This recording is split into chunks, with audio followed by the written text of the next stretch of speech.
ഇല്ലെങ്കിൽ നിങ്ങൾ ആരും താജ്മഹൽ കാണാൻ പോകില്ല. അതിന് എന്റെ വാപ്പ എന്നെ കൂട്ടുക ചങ്ങായി. അതിന് അനക്കവിടെ ചങ്ങായി കായ്. ഞങ്ങളൊക്കെ റെഡിയാണ്. എന്റെ വാപ്പാന്റെ സമ്മതം വാങ്ങി വാ. അത് ഞാൻ വാങ്ങി വരാം. നിങ്ങൾക്ക് അത് അറിഞ്ഞത് അനോ അലക്കാക്കും. അനോ അപ്പന്റെ പേര് കോയ തന്നെയല്ലേ? വെറും കോയ അല്ലടാ, കൊമ്പങ്ങാട് കോയ. അപ്പച്ചേ ഞാൻ ചങ്ങായിമാരെ താജ്മഹലൊക്കെ കാണാൻ ചങ്ങായിമാര് പോകണ്ട്. പച്ചേ ഞാനും പോട്ടെ. താജ്മഹൽ കാണാനോ? അതിനൊക്കെ എത്ര പൈസ വെച്ചിട്ടാ? പൈസ എന്റെ അടുത്തുണ്ട്. എനിക്ക് പറഞ്ഞ പൈസ ഒരു കുറ്റി വെച്ചിട്ടേ. ഇതിലാകെ 10 രൂപ കുറച്ച് ചില്ലറ പൈസ അല്ല ഉണ്ടാവുക. അല്ലപ്പച്ചേ ഞാൻ കാണിച്ചു തരാം. കുത്തർക്കി ആകെ 13 ഉറുപ്പിക ഉണ്ടാവും. എവിടുന്ന് എനിക്ക് 500 നോട്ടാള്? ഇതൊന്നും എന്റെ അല്ലപ്പച്ചേ, ഈ 20 ഉറുപ്പിക ഉള്ളു. ഇതൊക്കെ പതിനെട്ടി ഒന്ന് നീച്ചാടി. തകയാത്ത പൈസ എടുക്കാൻ പോയിക്കാരൻ. അന്ന് ഞാനും പോവും. പൈസ കട്ടിക്കാണ്ട് കുറ്റി കിട്ടേ പോറാൻ ഞാൻ പൊട്ടി.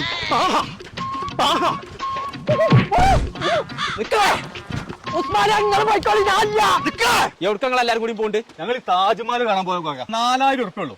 ഫുഡുണ്ട്, റൂമുണ്ട്. ഇവിടെ കൊണ്ടുപോയിട്ട് ഇവിടെ തന്നെ കൊണ്ടാക്കി തരും. അതിന് അവിടെയൊക്കെ പോയിക്കാണ്ട് തെണ്ടി തിരിഞ്ഞ് നടക്കുന്നുണ്ട്. സ്ഥലം അറിയണം, ഭാഷയൊക്കെ അറിയണം. ആ നിങ്ങൾക്ക് ആർക്കല്ലോ അത് ഞങ്ങളെ കൂടെ മലയാളി ഗൈഡുണ്ടേ. ആരപ്പ എത്ര കുറഞ്ഞ കായ്ക്ക് നിങ്ങളെ താജ്മഹൽ ആട്ടാൻ കൊണ്ടുവന്ന ആൾക്കാർ? അത് പോയേക്കാ മുക്കത്തുണ്ട് മലയാളി യാത്ര സഹായിക്കുന്ന ടീം. ഓലാണ് ഞങ്ങൾ